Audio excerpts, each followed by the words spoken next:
Donc, le thème d'aujourd'hui est la psychologie du sport. Donc, nous nous préparons à présenter ou à faire une conférence sur la psychologie du sport dont le public cible sont les sportifs, certes, les sportifs de tous les niveaux, mais surtout de haut niveau, ainsi que tous les professionnels qui tournent et qui travaillent avec et autour de ces sportifs de haut niveau.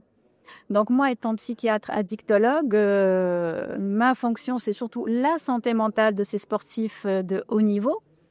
Il est connu que ne pas avoir une bonne santé mentale, c'est ne pas avoir une bonne performance et vice-versa. Avoir une bonne santé mentale, c'est avoir une meilleure performance.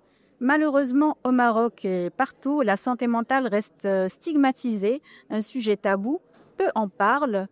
Et un sportif qui risque de dire qu'il a des angoisses, des peurs, une insomnie, qu'il a une tendance à consommer des substances, peut être perçu comme un athlète fragile, alors que non, ça peut arriver. C'est une population qui est vulnérable, c'est une population qui est face à un stress constant, un stress de performance, un stress de résultat.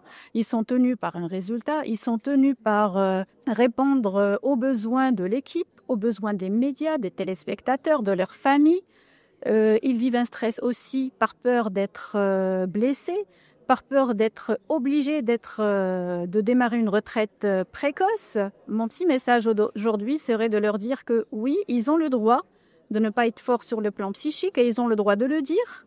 Ils ont le droit d'en parler, ils ont le droit de demander de l'aide. Malheureusement, ces sportifs ne vont jamais être orientés vers l'aide où ils le sont, mais quand ils le sont un peu tardivement.